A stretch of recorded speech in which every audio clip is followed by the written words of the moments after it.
Guys, something came across my desk recently that was, at first, hard to believe. But the more thought I give it, the more the pieces begin to connect. And now, I'm completely convinced. Here it goes. Lord Frogmire is an agent of the Chinese government. I know. It sounds crazy, right? Who the hell is this schizo? Just stuff him with pills and throw him back into the loony bin. But you've got to hear me out on this. I think you'll come away from this video thinking that, at the very least, something is off about our amphibious friend. Let's start with the glaringly obvious. What's up with the Temu sponsors? This guy has been sponsored by Temu, not once, not twice, but 3 times already, and he shows no signs of stopping. Does anyone remember the old YouTube where taking even one sponsor meant you sold out, and that every sponsor had to be justified and something you actually use yourself? Well, I'm sad to say that that culture is dead. If I have to give millennials just 1 point in the millennial versus zoomer holy war, it's that millennials are much more disgusted when someone sells out. Whereas us zoomers, we just don't give a shit. Oftentimes they'll say stuff in the comments like, "Go get that bag, girl." But Temu seems kind of egregious. All they sell is plastic junk. Like, look at these. How much of an absolute consumer with a hard R do you have to be to buy this garbage? You're not even sentient if you buy this shit. You're cattle. You deserve to be farmed for your loosh. You're a golem. A picture-perfect iron golem. If you aren't a completely nihilistic, empty bug man, you care about our world and the beauty in nature. The idea that tons of this garbage is polluting entire forests, mountain ranges, and rivers on a daily basis should anger you. The more customers Temu gains, the more waste they produce. When you shill Temu like Frogmire does, you're shilling for our entire planet to look like India. Not to mention, shilling for Temu goes completely against Frogmire's supposed opinions on the importance of quality products. People are pretty upsetty spaghetti about the company, constantly screwing over the customer with subpar products at inflated prices. When making a good product isn't the priority, you end up with soulless dog shit. This is peak hypocrisy. This guy pretends to be some based, pro-consumer guy looking out for you and just telling you how it is. But in reality, he doesn't care about you at all. He actually wants you to get fleeced for your money, as long as part of that money is going to him. This is the same guy who has made 4 separate videos shitting on the Switch 2 for being a garbage product that was overpriced and underdelivered. And he was entirely right to eviscerate the Switch 2. But if the Switch 2 is such a poor product, where does this plastic garbage from Temu that you're shilling rank? Would you rather spend $450 on the Switch 2 or $450 on any item on Temu? That seems like a very easy decision to me. I'm not much of a Nintendo gamer nowadays. I was as a kid, and I grew up playing the Game Boy Advance SP, the GameCube, the Wii, and the DS. And the last time that I owned a Nintendo console was the 3DS, so that I could play Pokemon X and Y and Sun and Moon. Side tangent, but Black and White were the best Pokemon games ever released, and that's just objective fact. But I only really play on PC nowadays because every single player game on PC is free, if you know what I mean. And there's tons of programs made by diehard fans and autists that let you emulate older games. I especially enjoy emulating older JRPGs on the PS2. But even then, I would have to go for the Switch 2 in this case. Whatever plastic garbage you buy from Temu just isn't built to last. It'll be broken and useless a year from now and have 0 resale value.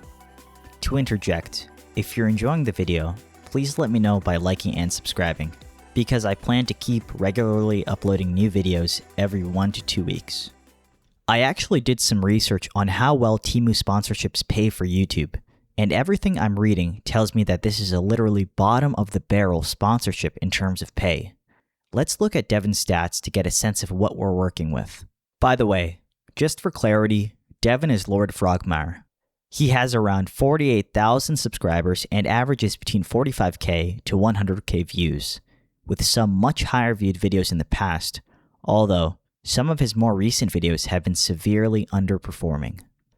When a sponsor decides what to pay a YouTuber, they look at a handful of metrics, but one metric is by far the most important, and that is the YouTuber's average view count for their last 10 or 15 videos, which makes sense because you can get a likely estimate of how many views their next video will get, which translates to how many eyes will be on your product. Based on Devin's channel as of May 2026, the average sponsor would pay him anywhere from $700 to $1,200 for a 90-second ad read, which is a ton of money for one video. This is just an insane wage you black pill, by the way. The quality of life these YouTubers live is so high.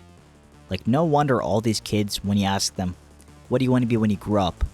They say, well, I want to be a YouTuber. I want to be a TikTok star. Because who the hell wants to be a plumber? Or even just a normal 9-to-5 office worker? Although that's looking kind of luxurious nowadays too. Yet these YouTubers, they have the gall to go on camera and cry about their quote-unquote job. TYD, man. Just TYD. In Devin's case, though, I don't think he's actually making that much money if he has to resort to Temu sponsorships. At least not yet. Temu is infamous in YouTuber creator circles for paying much, much less than other sponsors, and trying to lowball every creator they come into contact with. They'll really nickel and dime you to get that payout as low as absolutely possible.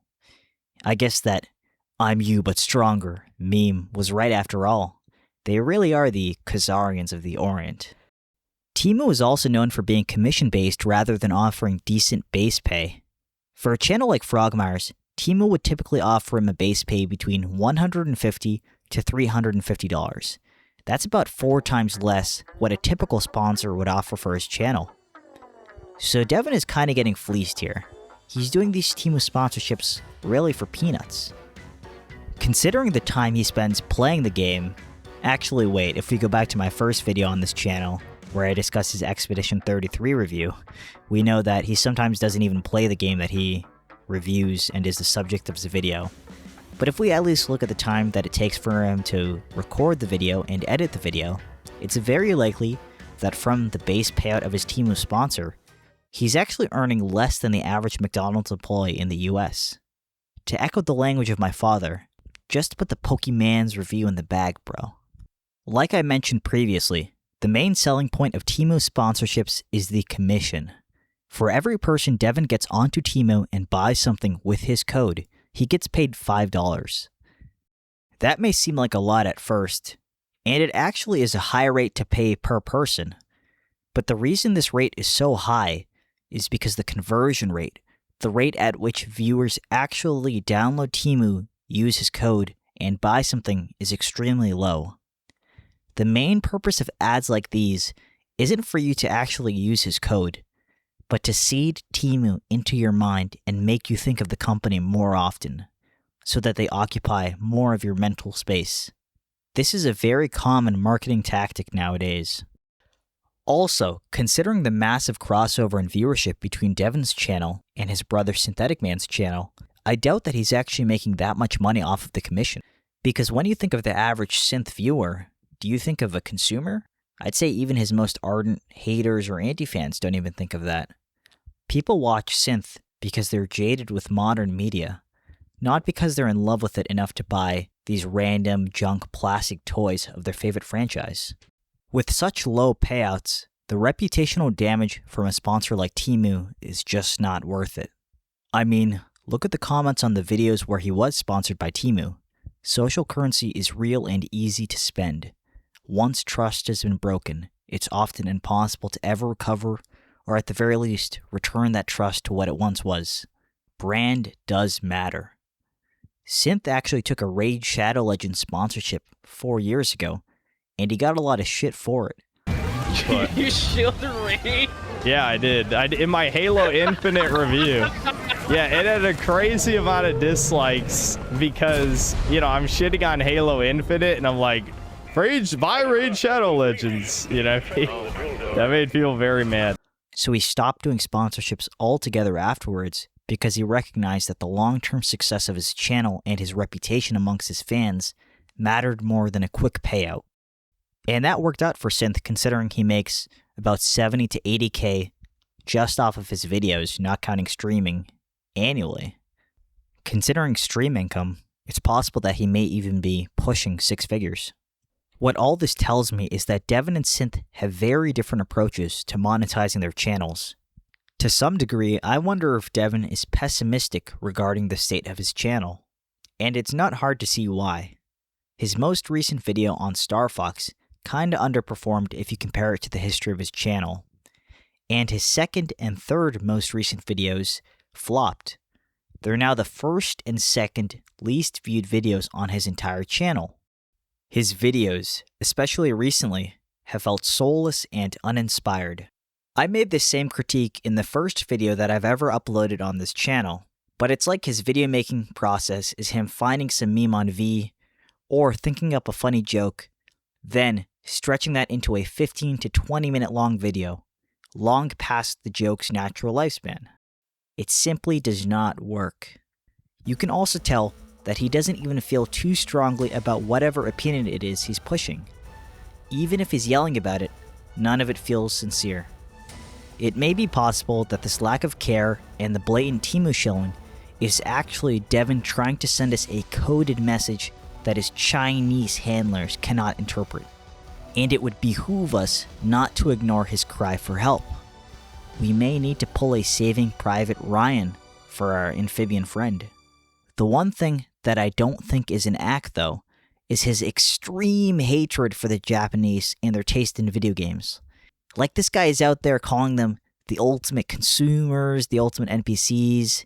They hate everything that's base, they love everything that's cringe. Fly to the moon, jump off the moon, and slam straight into the fault line on Japan and sink them into the ocean.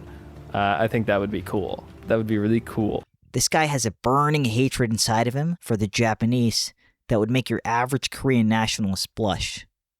Well, if you made it this far, which isn't many of you, thank you. I hope you enjoyed the video. For at least my next few videos, I'm going to try to move away from Frogmire and Synthetic Man as topics of discussion, unless some major event happens and I can actually give a unique or interesting take on it. If you have any suggestions for future video topics or criticism for my own videos, feel free to leave them in the comments below, because I do read every comment and I appreciate them. Anyways, thank you and good night.